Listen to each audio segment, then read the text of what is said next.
Thank you very much. Can you hear me? That's working? Yeah. Thank you very much, Bill, for the lovely introduction, and thanks to Robin for the introduction to Earth Song, and in advance for being able to enjoy the Earth Song community in the next couple of days here. And you said thank you to a few people, but that's always important at the beginning of anything, is to say thanks. Thanks to Mark Southcombe from Wellington with Victoria University for setting this New Zealand tour up. I met Mark in Berlin, I think 2016. A few others I've met up there in Berlin, and I've met quite a few others over the last couple of weeks in New Zealand. And yeah, that's what this tour is about, is exchanging experiences and ideas, comparing approaches, introducing some ideas and experiences coming from especially Berlin and Germany. So yeah, I'll launch into this presentation. I've got a few slides to show, and then I'm happy to discuss with people here this evening. So you can see on the screens, that seems to be working there. Indeed, we're talking about co-housing. So what is co-housing? Talking with Robin on the way over this evening. As I often say, it's not just what I'm doing, but what a lot of us are doing. We're in the process of defining co-housing. It's an emerging practice. It's an emerging idea, emerging movement. So we're part of that defining. From my own perspective, my own experiences, as you can see from this first slide, I very much like to put co-housing into a larger context. First of all, I talk about co-production. So co-production, I mean in people working together in developing and shaping and managing our local environments. I'm particularly interested in urban environments, being in Berlin and working with other European cities. I talk about co-production of the city or of the urban environment.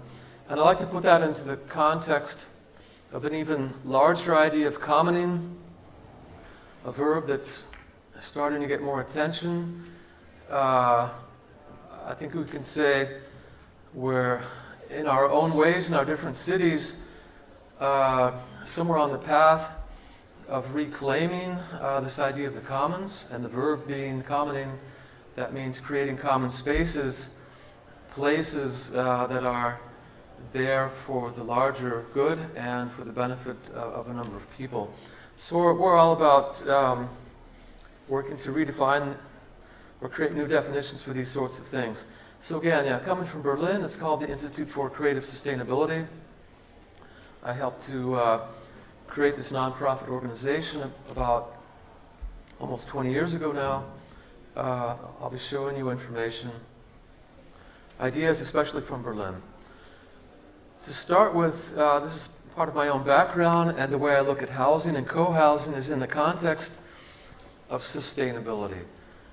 And what do I mean with sustainability? I don't start with the technical side or even the environmental side. I put the emphasis on the cultural dimension. So I'd like to say sustainability is about cultural challenges and opportunities. This really emphasizes the way that we live together, work together, ways that we deal with each other, practices and traditions. And housing as one of the most important things in this world of sustainability, how we live.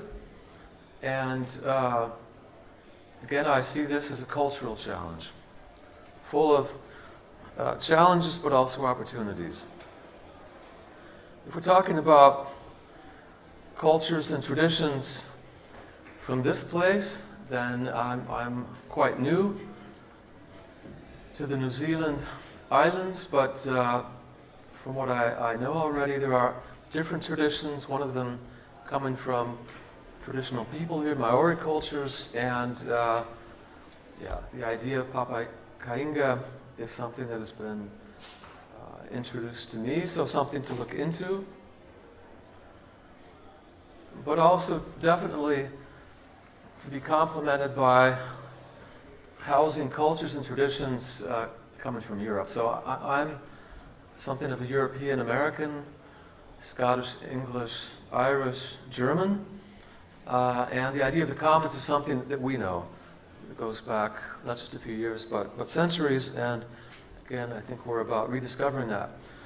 My own organization, we're architects, planners, geographers, sociologists, sometimes artists and educators.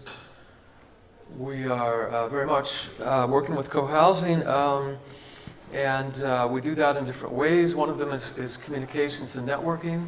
So we've been managing this online platform for quite a few years now, helping to connect people that develop projects with people looking for projects. We also organize a lot of events, do publications, as Bill was mentioning at the beginning. One of the publications, this is the more recent one, the Co-Housing Inclusive. Out of this book, we've developed the exhibition, which can be seen in Christchurch right now.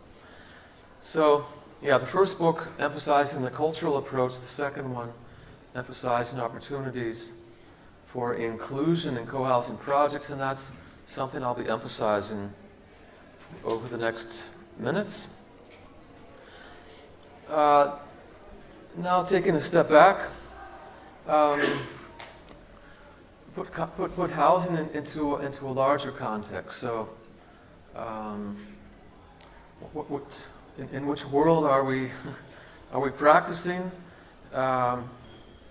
It doesn't matter if we're in Auckland or in Berlin or in other cities. I think we can agree that we have some challenges around us, and indeed very large problems, and I would refer to them as crises. And you can look at these either with the ecological perspective or the social one, but I think they are there. A few of them I would identify as a lead-in to a discussion on co-housing. Atomization, I mean with that an extreme individualization of our societies to the point that there's very little community left. Individualized societies where people are encouraged or trained to see themselves as being at odds with each other, all in competition and trying to do things for themselves, make money, save money, build a home, and so on. Polarization, I mean rich moving away from the poor, great inequalities.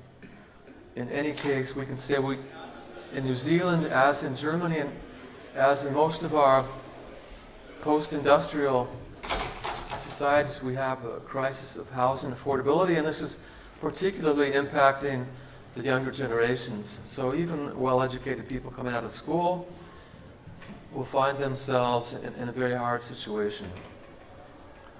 A hard place in terms of finding decent housing or attractive housing.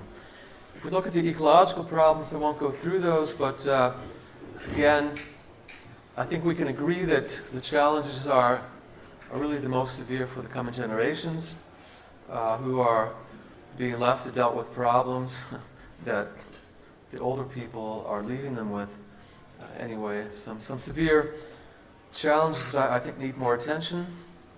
And my question is really, what does co-housing have to do with that? Or in what ways can we look at co-housing not as something that's going to take care of all the problems? What can co-housing do? What can our housing projects do in terms of dealing with social and ecological challenges? What is co-housing? So my own definition, I say first of all, it should be in some way self-organized. And when I say that, I mean it's not just a weak version of participation where people are invited to comment on an architect's drawings or on some plans presented by the government or by some investors. It means people being empowered to, in some way, get on with realizing their own, I would say, dreams of living together. Community-led, so a strong idea of community. You can say community-based, community-oriented, but I think community-led is quite a good term, meaning community, a group of people should indeed play a strong role in the project. In fact, a stronger role than the architects, the developers, or others. I at least encourage co-housing projects to be ambitious in seeing themselves as some way being sustainable, or perhaps getting on with what could be called regenerative development. So this means taking on a range of issues and seeing what can be done at the local level. Co-housing, quite often, at least say on average, what I know of co-housing projects is that they demonstrate innovation, something that's desperately needed in all of our cities. We'll come back to that. Perhaps at a larger level, we're talking about systemic change, and I think we really need to be getting to that point of not just making small changes, but talking about more dramatic changes that amount to a paradigm shift of the way we live or the way we develop and manage housing.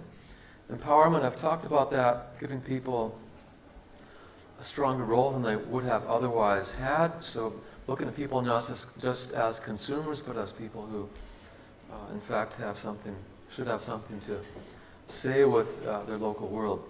The idea of inclusion, I'll come back to that. I think that's an important challenge of our time.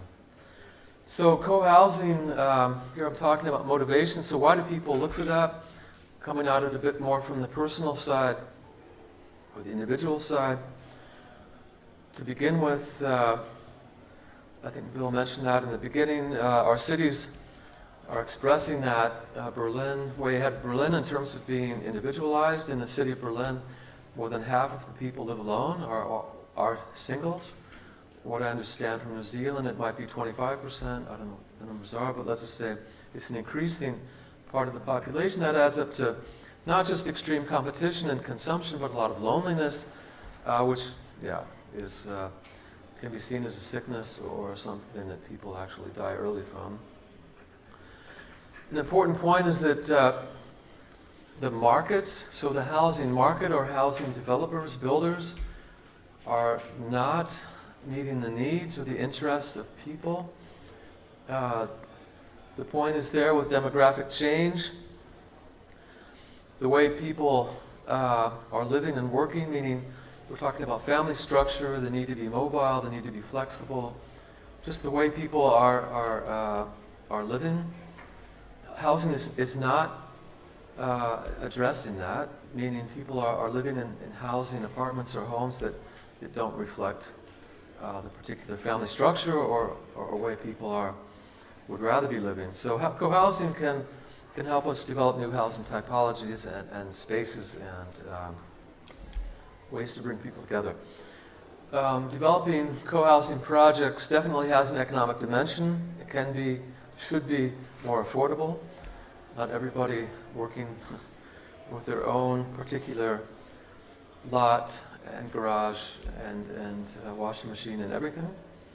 I think quite importantly, and for me this connects to the cultural dimension, is that if we take housing seriously, it's a home, it's where people are living and spending a lot of time in their life. And it's not just a roof over their heads, but if it works well, it's an expression of who we are. It's an expression of a person's identity, a very important place to recover and to say, well, this is who I am. For an increasing number of people, this is not the way they're living. They don't have this opportunity. Finally, last but not least, definitely it's a search for community, replacing something that's been lost in many people's lives. Not just having good neighbors, but perhaps even going beyond that, people who you can share things with. So a bit about Berlin. Bill was mentioning this at the beginning, just a few terms. We can come back to this in the discussion, but I'll just run through this. What are we talking about? So the housing cooperative, Wohnbaugenossenschaft, it's a practice that goes back more than 120, 130 years. More than 10% of the housing in Berlin, as well as the country of Germany is developed and managed by housing cooperatives. It's a legal economic structure. People become members, they buy shares, they don't buy their unit. It's a democratic structure that's there to develop and maintain affordable housing. This idea of co-housing, we're close to Scandinavia, so we look at cities like Stockholm and Denmark. Highly organized societies and people that have a lot of experience in sharing. And well, the inspiration comes from Denmark, especially for the idea of co-housing. In fact, for the term co-housing, which was picked up by American architects in the 80s, giving inspiration to people like Robin and people like myself, going back 30 years now. And in Berlin, a lot of other things have come up over the last few decades, ways of living together, alternatives, sometimes experiments, the idea of the commune. Yeah, the squat has been a big thing in Berlin in the 80s and 90s especially. And the idea of the shared flat, or it's called the WG, or the WG. So most students know about sharing apartments and sharing kitchens. So there are different things that inform and influence what we call co-housing today in Berlin. A couple of the more recent things coming up over the last 25 years. The next one, it's more difficult to say in German, the Mietshäuser Syndikat, apartment building syndicate. About 120, 125 projects around Germany right now. Explicitly anti-speculative, so the whole idea was to take property from the speculative housing market and to keep it from ever being privatized again. So there's this line of thinking in Germany and cities like Berlin. A radical position compared to what I would say in New Zealand, thinking of regarding housing, but that's influencing community housing. The projects belong to a network, self-organized, self-managed, and with a certain legal structure that prevents the people from ever selling their units or their buildings. The idea of the Baugemeinschaft or the Baugruppe, I know that's a term that's made its way over to New Zealand and Australia. Just to comment on that with a couple of sentences. The Baugruppe, that really translates as building group. The Baugemeinschaft is building community. The Baugruppe can be, let's say, a cost-effective or an economical way of developing housing, meaning people save money, primarily because there's no external investor, and people who are building in the project become the risk takers and move in. But perhaps, well, let's say for most of these Baugruppe projects, there's not very much community. It's a more economical way. The Baugemeinschaft, a bit more community, community spaces, perhaps community gardens. But in both of these, the Baugruppe or the Baugemeinschaft, it usually means, in comparison to the housing cooperative private property model, I think something comparable to your body corporate here. And finally, the co-living project, or the co-living idea, I'll just say a couple words about that. I was talking with Robin again just on the way into town, and I think it's important to say, you know, as we're all about defining co-housing, what we think it is and what we think it isn't, and I find myself increasingly saying that what I mean by co-housing is not co-living. Co-living, I don't know if you have co-living projects that define themselves as such in Auckland yet, but we have them in larger European and North American cities and some other countries. It's really an investor-driven model, and I would put it quite crudely to say that the idea is maximizing the profit by usually young people, so-called digital nomads, get very small units, micro units, and they have some community spaces like a kitchen or living room and some sort of a community manager to help animate things. But they're paying quite a bit of money, and I find it quite often anyways to be an abuse of the term co. So a lot of things are emerging that use the word co. No surprise, in response to needs, in response to economic pressures and social pressures, but it's good to look closer at what people really mean by that. If we look at Berlin or Germany, we don't have any exact numbers, but yeah, I would say we have hundreds of projects in Berlin and at least quite a few thousand around Germany that are pretty close to what we're talking about here this evening.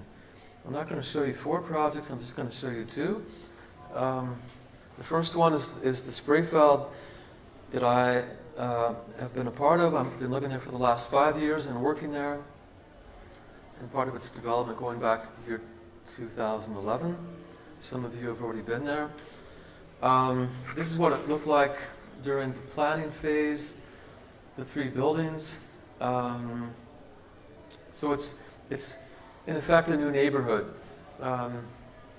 That's a lot of what makes it interesting, is that it's being developed at a scale. So we're talking about increasing density. It's enough density and enough stuff going on that makes a number of things possible. So what are those things possible? Well, in terms of being part of the construction or part of the planning, that's part of every co-housing project I would expect. This is us during the building phase. That was between 2012 and 2014. This is what it looks like from the air. I think this goes way back to 2014 or so. But those are our 3 buildings on the river in what was a no man's land. You could say an attractive location. It's always nice to be close to the water. We were fortunate that we started this project in 2010 because we wouldn't be able to do it today. The city of Berlin is gentrifying every minute as you turn around a couple of times, and the land values will have gone up, and some opportunities will have been gone. So we were quite lucky to have done that at that time. Nobody wanted to live in that neighborhood, or nobody had really tried doing a housing project. It was sort of a wasteland close to the former wall with a lot of factory ruins. Here we are in the interior courtyard space. So again, one of the things I think that makes this quite special is the mixed use idea that comes with the higher density. The first 2 half levels, at the ground level, and the next, we call it the mezzanine, are either commercial spaces, community spaces, or some sort of educational. Behind us is the daycare. So 25 children, other every day come and go, usually most of the kids are coming from other neighborhoods. That's part of the idea of inclusion. We have a location that is there for the people who are living there, but also for the neighborhood as we look at it. But also a number of office spaces, commercial spaces used by my organization, but quite a few others, including architects, but a lot of other small companies or organizations are renting space. Some of it looks like co-working, but usually the group's there for a year or more. Community spaces, we call them option spaces. We use the term option because the spaces are designed to be flexible. That means in terms of the use. So people that live and work in the community, but others, that means we rent them out or make them available for people that want to organize a meeting, have a party, show a film, do something else.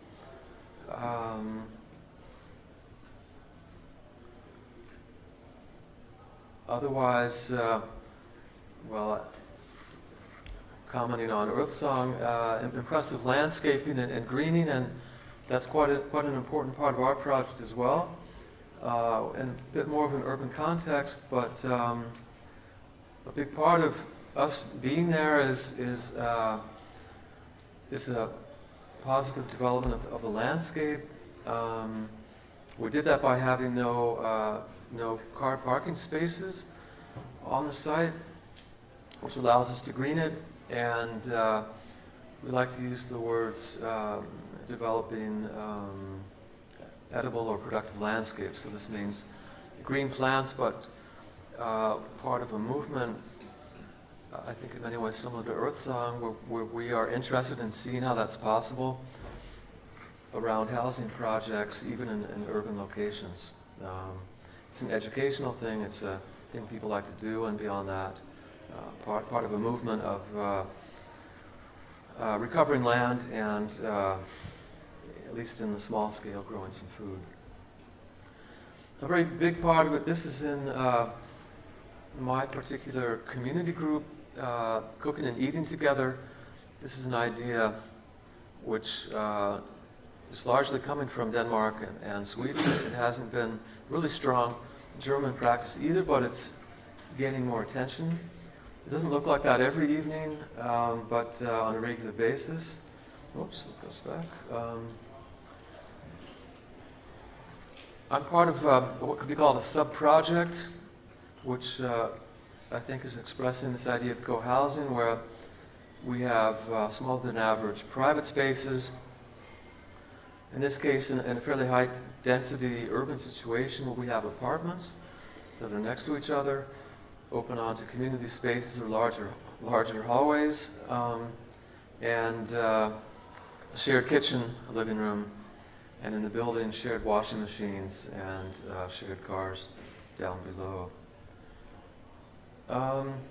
So some of the innovations. So yeah, I emphasize the idea with the possibility that with co-housing we can innovate in a way that's interesting for ourselves. So we do projects for ourselves, but in a way that's interesting for the larger population. Spreefeld, the cooperative ownership, it's the democratic idea, but again, I think it's quite significant, or becoming more significant, if we're interested in not just building affordable housing, but maintaining that over time. It means largely taking it or keeping it from a speculative market, involving people in helping to plan, but also make things and manage things. The idea of being car-free, it's a possibility in Berlin. We're not required by the city to build new car parking spaces. Yeah, the passive architecture, again, impressed with Earth Song. You've actually gone farther than we have in terms of ecological architecture. We've gone pretty far with the energy system, solar energy, geothermal, and cogeneration. We're interested there in experimenting or demonstrating systems that work at a neighborhood level, that become efficient when you have, well, like we do with 130 people and all of this commercial space as well. We can develop really our own energy and heating. The idea of inclusion, so emphasizing that we're part of a city and that there are connections between our project and people living around us. Let's go on to the next project. I'll go through this one much faster. It's interesting for some other reasons. The word Alltag means everyday life. The thing that's quite a bit different about this from the Spreefeld and most co-housing projects is that we have architects and developers who are developing housing not for themselves but for other people. So the idea of co-housing, yeah, what does it mean? So I use the term self-organized and community-led or community-based. This sort of thing is also emerging, or it exists in some places. The idea that something like co-housing or community-oriented housing can be there for, I would use the word needs groups. So people who are marginalized on the housing market who really can't compete. We see this in our book, Co-Housing Inclusive. In the book, we're looking at a few different needs groups. So we say people with less money, refugees, or people with handicaps, for example, who otherwise have quite a difficult time of getting any decent apartment. And so we're looking at the development of housing projects that work very much like co-housing, meaning people have smaller private spaces, they have community spaces, they have opportunities while they can retreat into the private space, they can go into the community spaces.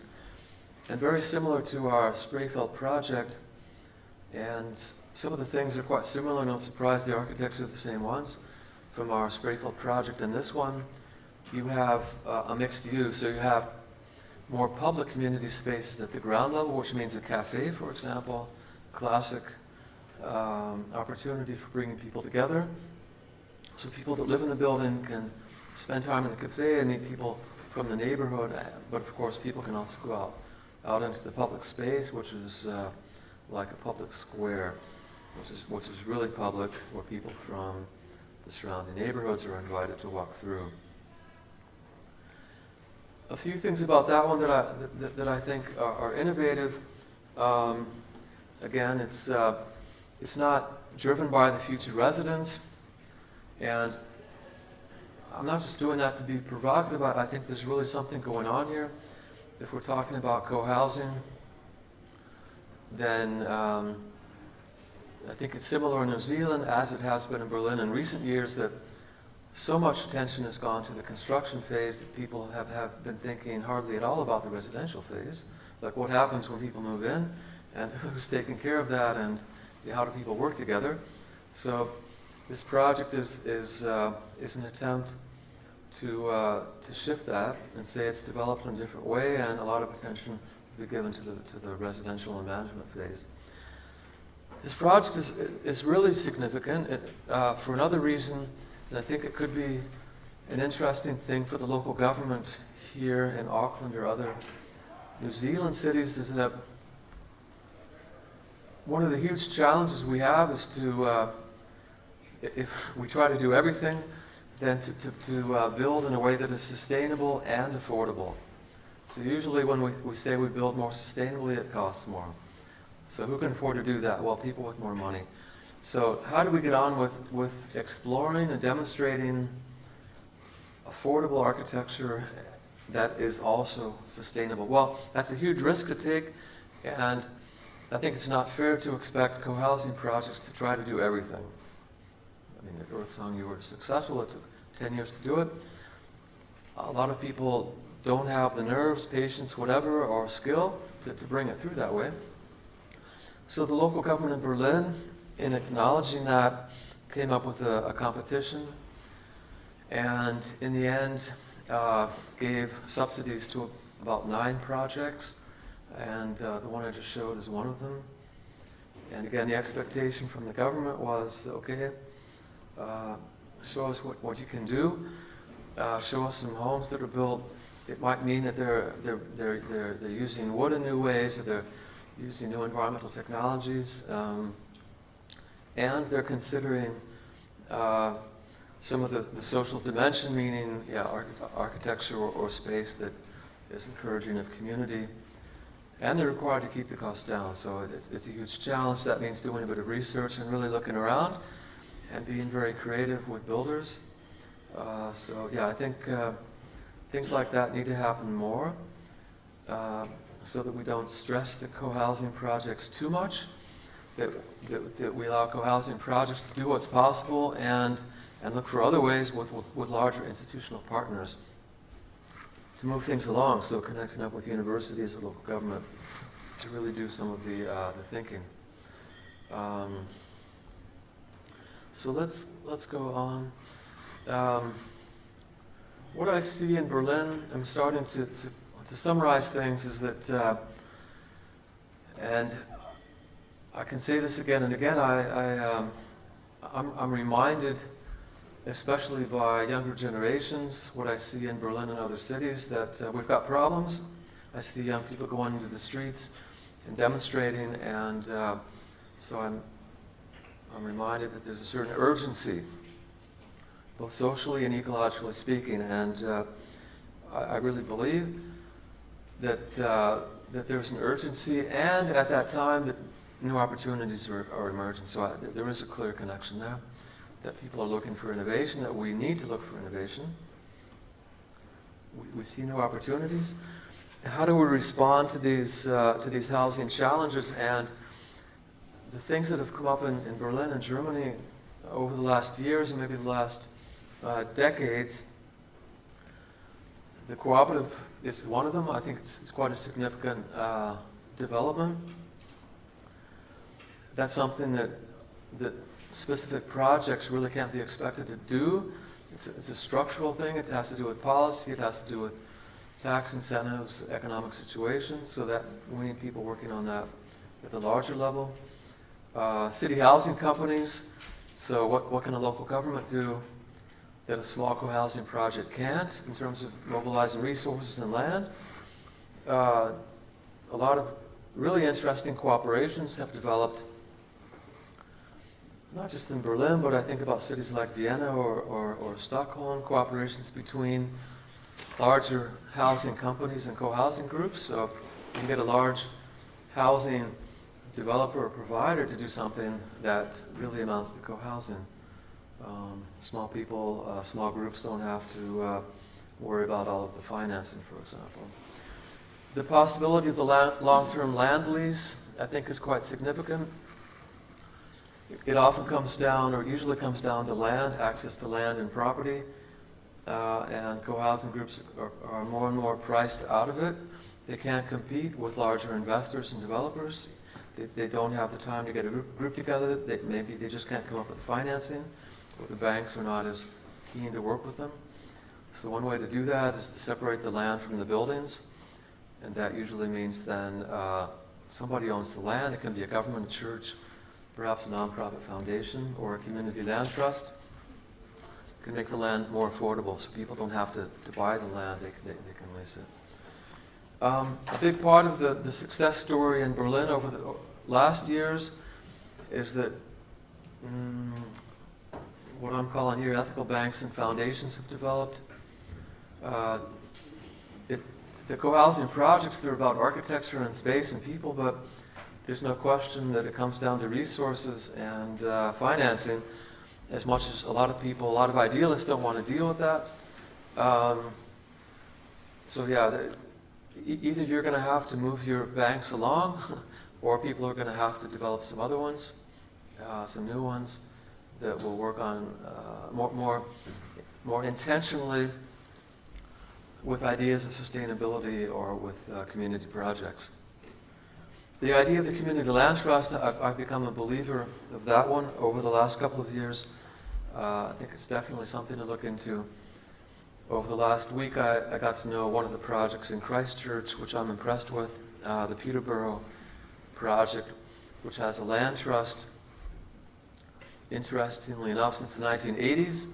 So the land trust has actually owned the land, and now they're in the process of rebuilding their homes, which were damaged or destroyed in the earthquake, and people will have the opportunity either to buy into it with a restricted resale, or people will have the opportunity to rent from it.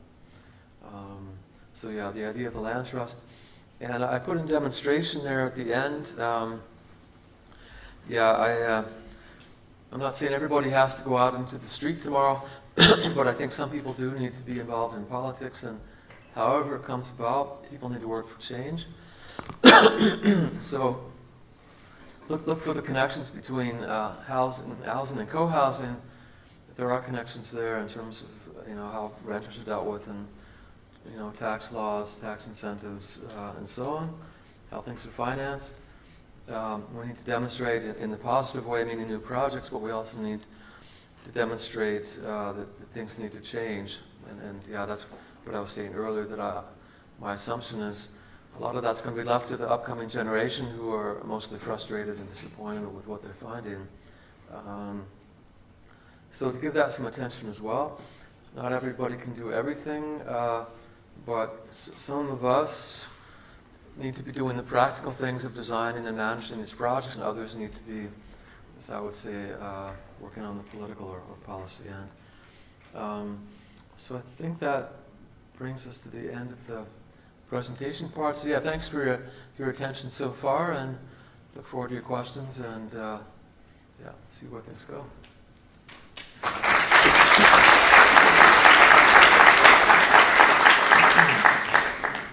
Question from you. I think one, oh, sorry. Just just to clarify as well, Spreefield has got, it's mixed use, isn't it? So, yeah, so there's a little bit of commercial space in there that subsidises things as well. Yeah, so for the Spreefield, we've got, it's just about 10% is what we call commercial space. That means it's rented out. And that's, we talked about that a bit today in another discussion, but the idea of the mixed use is part of being urban. It's part of like, okay, you know, maximizing use of a particular area. The idea of people working and living in a particular area, so reducing transportation. For the long term, it's part of the economic idea of the project itself. The rents of these commercial units are really, or the total cost of these commercial spaces are being paid for by the people renting them. That means the cooperative had to make them happen, but the costs are being picked up. That means over time, and in Germany we're talking about longer term loans, so at least after 20 years, we're thinking long term there, it's an income source. And otherwise we have a fair amount of community space. Again, there's a combination of the social interest for ourselves, that we have places to meet and do things, but there's the economic dimension that they're pretty generously sized, and that means we rent them out. So that means, you know, we can, it's not a source of income, but that pays for the cost of the spaces. Yeah. We had two questions here. So firstly you, then you, and yep. Oh. There's another one way back up there too. Yeah. Yep. Among all these projects, do you have a case with gender-sensitive approach, or a case specifically for a group of women with some needs? Yeah, definitely. Good question. So, if you look at one of our two books, Co-Housing Cultures or Co-Housing Inclusive, but I can talk about it. There are projects out there in Berlin and in Vienna and in London, I know in particular. And these are projects that are really consciously designed by women for women. Not meaning that they exclude men from living there, but they're clearly women's projects. And some of them are based on longer European traditions of women's housing, which go back hundreds of years, interestingly enough. Called the Beginen, B-E-G-I-N. And so yeah, that kind of thing has emerged, and it's been an interest of mine, and that's why I also use the term co-housing inclusive. And one reason why I think co-housing can be so significant is that, and I'm repeating myself a bit, but the market is not providing a wide range of housing forms or typologies, and that's just one example. So what does that mean, right? I mean, what might women see as their particular needs or interests? So women get together and do it and figure that out for themselves. So those kinds of things have been explored. There are a whole bunch of other specific kinds of housing where people are designing for particular groups. But yeah, that's I think one thing that makes it interesting. So that's a user orientation, and definitely that comes about when architects and developers are working with people in advance to ask, okay, what do you want, what do you need, how can we design that together? And it's interesting to see what people come up with. Yeah. What do you think is an ideal size for a dwelling? Like how many, I mean obviously the room sizes might change from 1 bedroom or 2 bedroom, but say for your first project, what sort of, how many dwellings do you think should be in a structure? I mean obviously some of them are quite big, but... Yeah, so the question is, what's an ideal size for a co-housing project? And I would say there is no perfect size. It depends on the location, the people, the financing, and so on. But for a particular project, I would say this can be anywhere between 15 and 40. typical co-housing projects, 15 to 30 units. What seems to work is that you need a group that in a sense can manage itself. People can sit around a table and make decisions. People can look at each other, get to know each other. So it has to be sort of a feasible working group. It's possible to combine projects, and I started to talk about that with a project I'm with called the Sprayveld. That means we have the larger neighborhood level, which is a kind of a community in itself, like a neighborhood or a village. It's not a tight community. People can share spaces, but they don't all have to like each other. And we have smaller projects, like the one I'm living in, where another kind of community is expected. So for the small project I'm in, we've got 23 people and about 12 units. And that allows for a much different kind of community where we can cook and eat together on a regular basis. So yeah, it's possible to piece together smaller groups in a larger neighborhood project. It depends, again, what we want and what we mean. I would say that there's this idea of a strong kind of co-housing, which means a community. So people get to know each other, they share things, they trust each other. And there's a much looser version of that where people are good neighbors. It really depends what people are looking for and what they need. I think it's a really important discussion. It's good to be clear about that. So architects, developers, and also people who are looking for co-housing, a lot of people really don't know exactly what they're looking for. And you can say, well, I'm giving you co-housing. They say, great. How much does it cost? You know, where can I sign up? And they get something, and that's what they think it is. But without having gone through a long discussion, without having looked at the project, they say, oh, it could be that, it could be that, it could be that. Am I interested in cooking and eating together? Am I interested in sharing part of my life with people? Am I interested in this kind of intensive communication?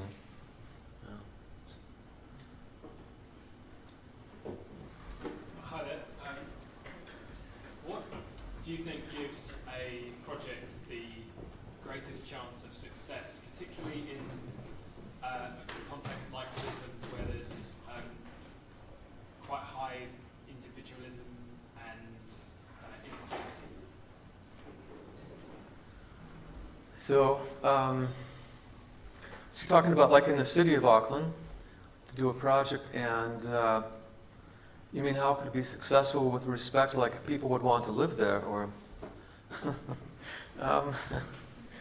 my guess is people in Auckland are also looking for some different things, so it's hard to say that there's one type for everybody. But the obvious things right off, at least for most people, it needs to be affordable. It needs to be doable. And that can mean different things to different people too. Should it take 2 years of their life, or 5 years, or 7 years in the planning? People are looking for different things.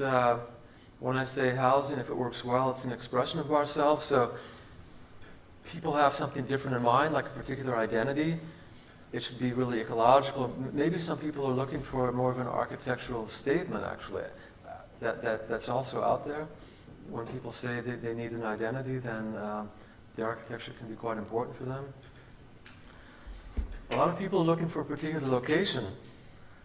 I mean, I know from other cities that people really want to live in a particular neighborhood, and they're really happy if they can stay in a certain area because that's where they have their friends, where their children go to school. In terms of being successful, though, the greatest challenges with every project are going to be getting access to land, getting the financing. Otherwise, nothing else really happens. So that's got to happen to start with. That's a complicated question. I'm sorry, I can't make it an easy answer. Question up here, and then Can I just ask what the financing model and what the ownership model is for the Sprayveld? So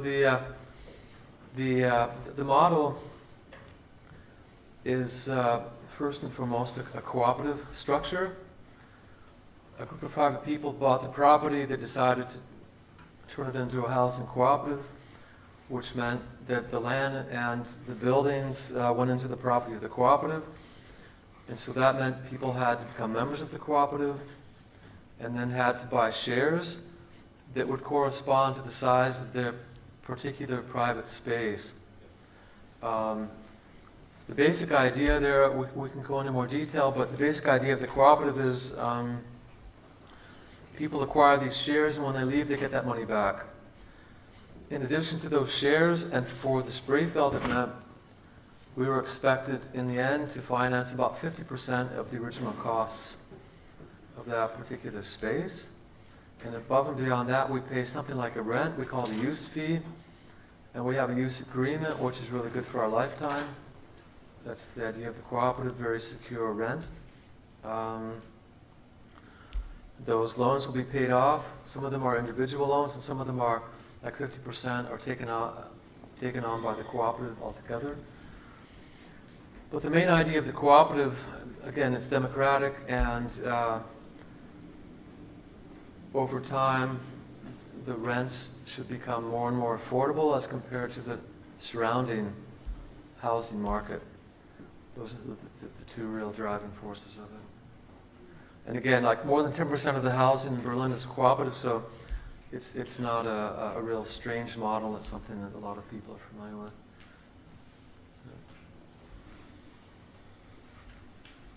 Just when you're saying the communal spaces, the way they're actually used in reality, did that align with how people thought they'd be used when you designed a project, or has that changed?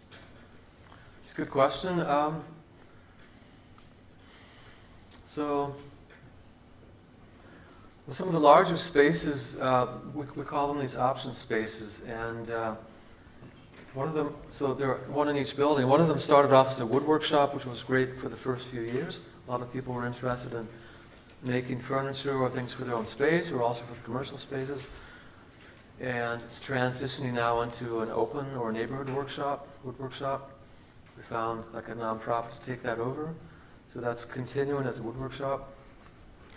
The other couple of spaces, we had ideas for them in the beginning. We call them option spaces, and that was actually a good approach because, in fact, they are flexible and they're really robust, big spaces that were built very affordably, meaning they're also affordable to use for us and for other people, and that seems to work quite well. A lot of different things can go on in those spaces. It's hard for people to damage them. They can spill things on the floor. People can have a party, and it, it looks the same the next day after it's been cleaned up. We have some smaller community spaces which are not used by the public, but just by people that live there. And in fact, those things have changed. The uses, we've been surprised by that.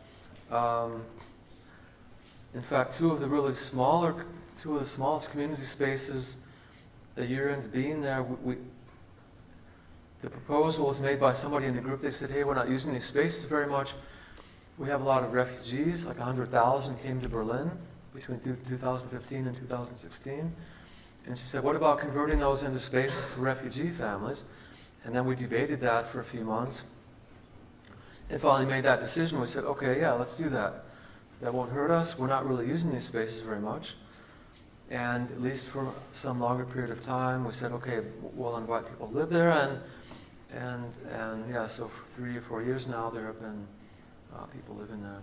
So that's been really nice to see as well. And there, again, I say that's a nice thing about a larger project, mixed use with some different spaces. A bit ambitious in the planning because somebody's got to finance it, and somehow it has to work out.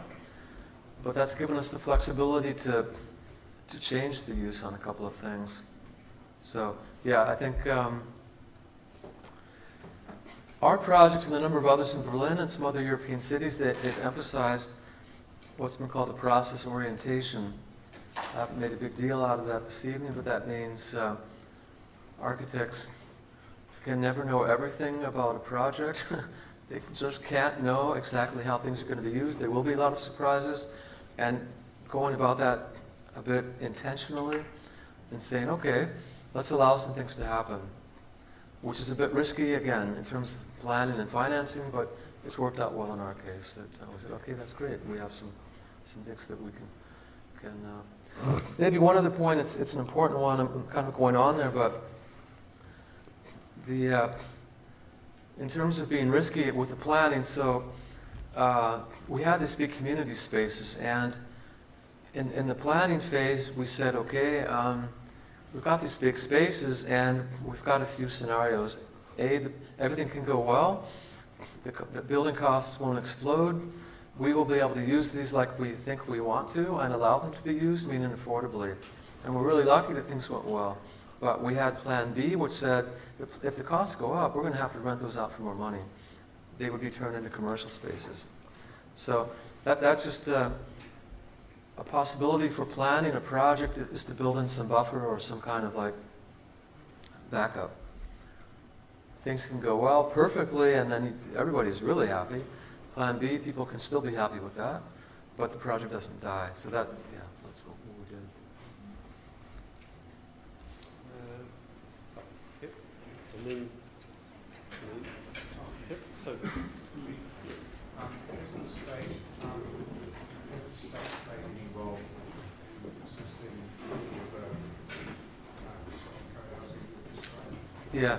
So the question is, to what extent has the local government or the government at all been involved in supporting co-housing? And they have been involved. So, for example, they've supported my work in the sense of organizing events, to a certain extent doing the publications, communications and networking, which is also quite critical.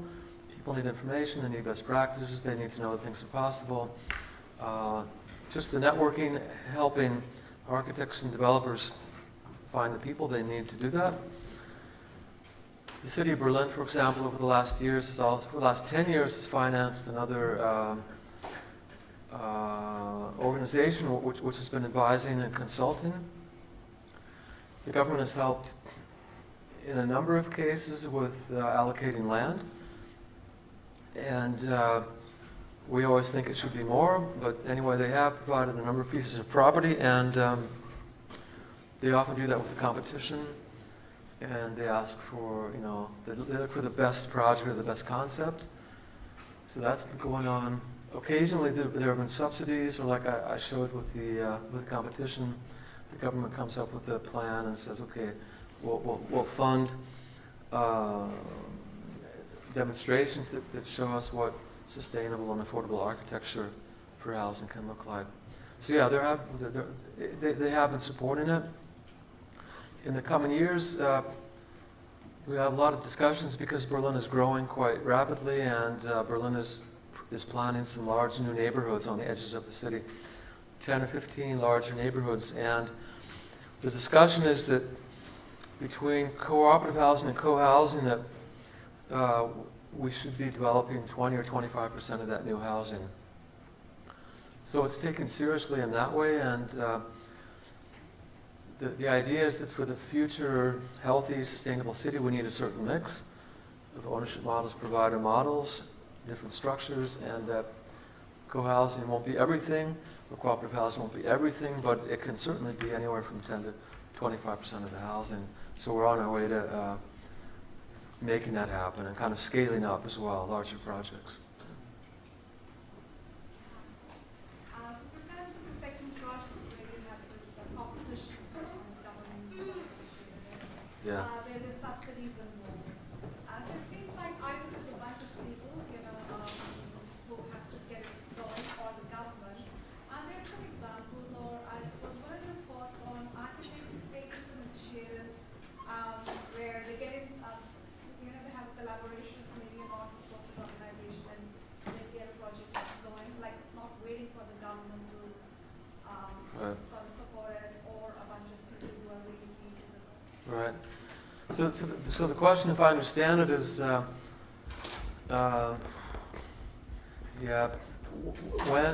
well, in certain cases there are cooperations with the government, subsidies, funding, competitions.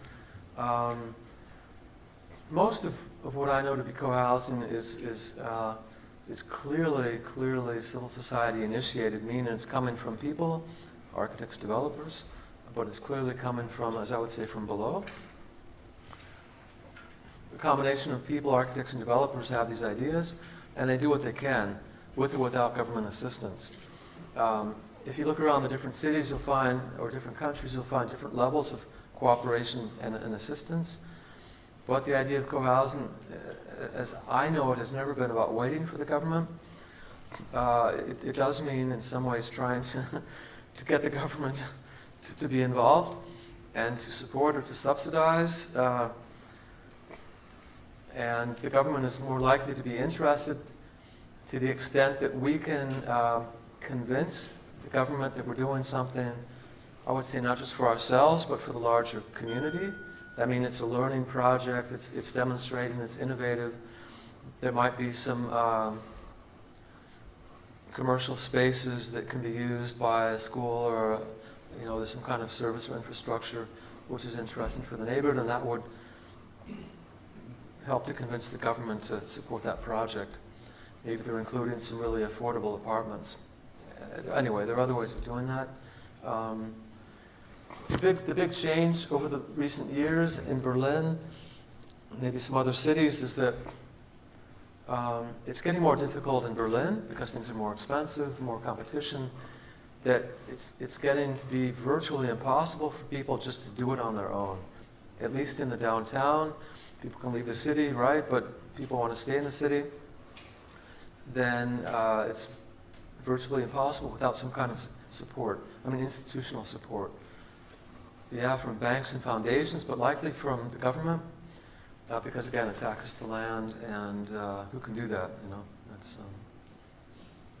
more than what we've got anyway. So I think we've got time for one last question up back here. I was just kind of wondering, you said that co-housing is very community-led, but if in some alternate universe the government was very interested in co-housing and they did something like Kiwi Build but in more of a co-housing way, do you think people would be very receptive to it? And would it work in the way that it works with your projects? It's a really good question, and this kind of thing is being tested in Berlin and other cities. So to what extent can it be top-down, meaning coming from a housing company or a developer or from the government?